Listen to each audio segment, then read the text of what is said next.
dans les territoires ruraux, il y a 330 000 jeunes qui sont sous le seuil de pauvreté. C'est conséquent, c'est des jeunes qu'on n'entend pas beaucoup, mais c'est des jeunes qui parfois souffrent.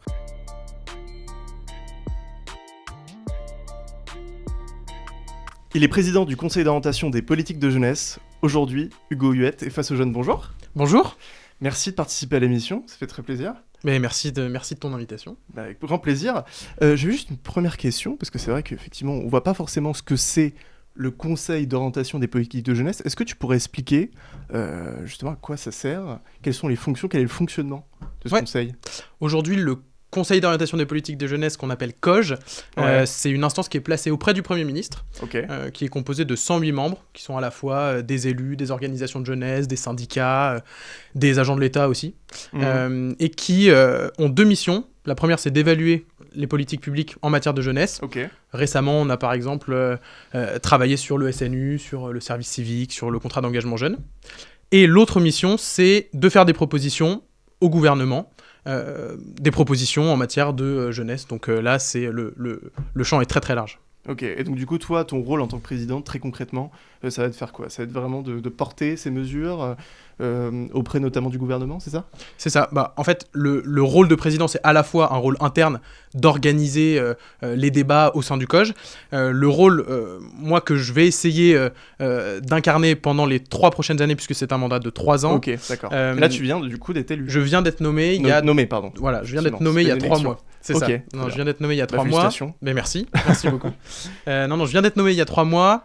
Et le vrai défi aujourd'hui, c'est de faire passer le COJ d'une instance qui est aujourd'hui une instance d'experts à une instance beaucoup plus ouverte sur les jeunes.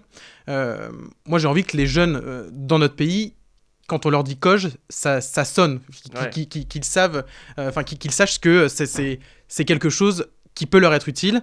Le vrai défi, c'est que chaque jeune se dise que via le COJ, ses préoccupations sont entendues, sa voix est écoutée et qu'il existe un canal pour faire remonter ses propositions au plus haut niveau de l'État. Ah, c'est super intéressant. Et donc du coup, toi concrètement, comment tu peux faire en sorte que le COJ puisse être un peu vraiment ce canal que tu souhaiterais qu'il soit, quoi ? Je pense qu'il y a plusieurs sujets. D'abord, là, le COJ est en renouvellement. Donc, on va essayer de proposer au gouvernement des membres nouveaux qui permettront de représenter peut-être un peu plus largement les jeunes dans notre pays, en faisant entrer de nouvelles associations, de nouvelles organisations qui aujourd'hui ne sont pas représentées. La ministre de la Jeunesse et des Sports a annoncé il y a 2 semaines que le COJ deviendrait maintenant une instance avec 50% de votants jeunes, ce qui n'était pas le cas, et ce qui devrait permettre de porter la voix des jeunes davantage. L'autre défi, c'est de porter au COJ des sujets qui sont vraiment intéressants pour les jeunes, des sujets du quotidien, des sujets qui peuvent changer leur vie de tous les jours, et ça, c'est le défi des prochains mois. Dans les prochaines semaines, on va commencer un travail sur les Outre-mer, sur les jeunes ultramarins. On entend beaucoup parler des Outre-mer, peut-être un peu moins des jeunes dans les Outre-mer en ce moment. Et donc, on va procéder à un certain nombre d'auditions. On va aussi s'appuyer sur le témoignage direct des jeunes en lançant une grande consultation auprès de tous les jeunes ultramarins dans quelques semaines. Donc là, c'est quoi, par exemple, sur la question de l'outre-mer ? C'est quoi l'urgence fondamentale ? Est-ce que c'est la question de l'emploi ? Est-ce que c'est la question de l'éducation ? Est-ce que c'est la question de la mobilité ? Est-ce que c'est la question, je sais pas moi, de l'économie ? Quelle est vraiment la priorité ? Je crois que c'est un peu tout ça. En fait, dans les Outre-mer, il y a 2,6 millions d'habitants à peu près. Sur ces 2,6 millions d'habitants, il y a 1,2 million de jeunes. Donc, c'est une population conséquente de jeunes qui souffrent de beaucoup de difficultés. On a parlé de mobilité, c'est le cas. Mobilité sociale, mobilité géographique. Beaucoup de jeunes ultramarins ont besoin de venir en métropole pour étudier. C'est parfois très compliqué financièrement. Ça, je pense que c'est un sujet à explorer. Il y a des problèmes aussi pour passer le permis de conduire. Le permis de conduire est parfois très cher. Or, c'est absolument nécessaire dans des territoires où parfois les transports sont un peu moins développés. Et puis, évidemment, l'éducation, les précarités, en règle générale. Les jeunes ultramarins sont très concernés par les soucis de précarité alimentaire, de précarité en matière de santé mentale et de tout type de précarité. Mais justement, pour faire un peu le lien avec ces fractures, notamment géographiques, à ta place, on avait reçu Victor Delage, qui est donc du coup le fondateur de l'Institut Terram. Quel est ton avis, toi, sur la question des fractures, notamment géographiques pour les jeunes, qui leur empêchent parfois d'accéder à certains types d'emplois ou à certains types d'écoles? Comment on peut véritablement essayer de les aider pour réduire ces inégalités, qui sont vraiment des inégalités pour le coup? Clairement, c'est un vrai sujet et je pense que c'est aussi un défi qui est posé aux politiques en règle générale, un défi à résoudre. Et c'est en résolvant ce défi qu'ils parviendront aussi à prouver que la politique ça a un sens, que la politique ça peut changer le quotidien, que la politique ça peut améliorer l'égalité des chances. C'est un sujet qui est multifactoriel, qui se concrétise dans plein de contextes. J'ai parlé des Outre-mer, évidemment les territoires ruraux, c'est un vrai sujet. Je sais que Victor Delage a beaucoup travaillé là-dessus. Dans les territoires ruraux, il y a 330 000 jeunes qui sont sous le seuil de pauvreté. C'est conséquent, c'est des jeunes qu'on n'entend pas beaucoup. Mais c'est des jeunes qui parfois souffrent parce qu'ils ont un accès compliqué aux services publics, parce qu'il y a des inégalités de genre qui parfois sont plus marquées que dans les grandes villes, parce que, et ça c'est un vrai sujet, ils sont diplômés mais n'arrivent pas forcément à trouver un travail en adéquation avec leur niveau de diplôme. Ouais. Ça alimente des frustrations complètement légitimes. C'est pour notre économie aussi une perte en compétences de jeunes qui sont très diplômés et qui n'arrivent pas à trouver en face un travail qui correspond à leur niveau de diplôme. Et donc face à toutes ces situations, le COJ s'est exprimé à plusieurs reprises, peut être amené à réfléchir à nouveau à des solutions. Je pense qu'il y a plusieurs solutions à explorer, éventuellement les questions d'incitation fiscale pour les entreprises pour qu'elles s'installent dans des territoires. Ça vaut pour les Outre-mer, mais ça vaut aussi pour les territoires ruraux. Ouais, dans des villes moyennes, par exemple. Complètement. Et je pense qu'aujourd'hui, il y a tout un tas d'évolutions. On parle de l'IA, les questions de télétravail, de coworking, qui permettent aussi d'imaginer de nouvelles formes de travail pour les jeunes dans des territoires qui, aujourd'hui, en sont un peu dépourvus. Ouais, on va peut-être s'éloigner un peu du sujet, mais justement, parce qu'on est là aussi pour parler. Y a même plus que la question, par exemple, des études supérieures ou de l'accès à l'emploi, même la question même de la culture. Moi, je vais parler un peu de moi. J'ai grandi dans un village, il y avait 600-700 habitants. Dans Gironde, effectivement, il y avait un bus qui passait dans la grande ville. C'était une ville moyenne, elle faisait 20 000 habitants. Et effectivement, c'était compliqué d'accéder à la culture, au musée, au cinéma, etc. etc. Donc c'est vrai qu'on peut voir qu'il y a aussi des inégalités plus à la racine, plus que l'accès à l'emploi, quoi. Ah mais la question de l'inégalité d'accès à la culture, c'est vrai qu'elle est énorme.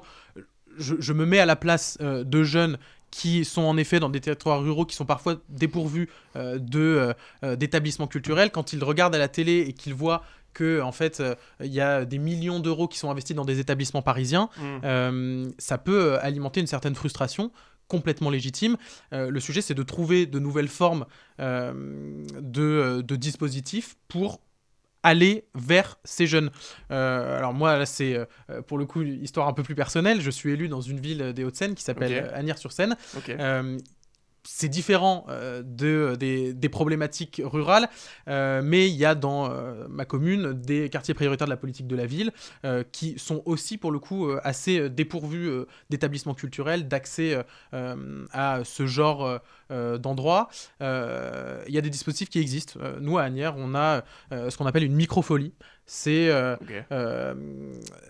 espace avec des écrans numériques qui permet d'accéder à un catalogue très large de musées en réalité virtuelle ou de films, de pièces de théâtre qu'on peut observer soit en réalité virtuelle, soit sur un grand écran. Et ça, je pense que c'est des moyens, des choses à inventer pour résoudre ces inégalités qui ne sont pas acceptables et qui alimentent aujourd'hui beaucoup trop de frustration. Mais ça, c'est super, parce que je ne sais pas comment ça se passe, par exemple, à Asnières, mais ce genre de dispositif qui existe aussi peut-être dans d'autres villes, on n'en parle peut-être pas assez, en fait. C'est ça, le truc. C'est une question aussi de communication, de voilà, ça existe, etc. etc. Donc ouais. Enfin, en tout cas, moi, je trouve ça très intéressant. Et aussi la question, par exemple, des antennes universitaires aussi, dans les villes moyennes, qui peut être aussi très intéressante pour, justement, la question de l'éducation, etc. Complètement. Non, complètement. Sur les antennes universitaires, et je pense que c'est encore plus le cas pour les régions et les départements d'outre-mer, où il y a clairement un déficit en matière d'enseignement supérieur, des jeunes qui sont très souvent contraints de rejoindre la métropole ou d'aller ailleurs pour étudier. Et puis, de façon plus générale, je pense qu'il faut qu'il y ait au niveau des universités des liens plus étroits qui soient tissés avec les entreprises du territoire local. Ça rejoint ce qu'on disait tout à l'heure sur la question de l'emploi, de la formation, de l'adéquation entre le diplôme et emploi à la fin. Qu'il y ait des liens, c'est nécessaire pour offrir des débouchés à des jeunes qui sortent d'études supérieures. Ouais, non, mais c'est clair. Et puis en plus, maintenant, ça se voit dans les chiffres, parce que là, il y a quelques jours, au moment où on tourne cette émission, il y a eu les chiffres du chômage qui sont tombés, et donc les chiffres de 2024 au quatrième trimestre.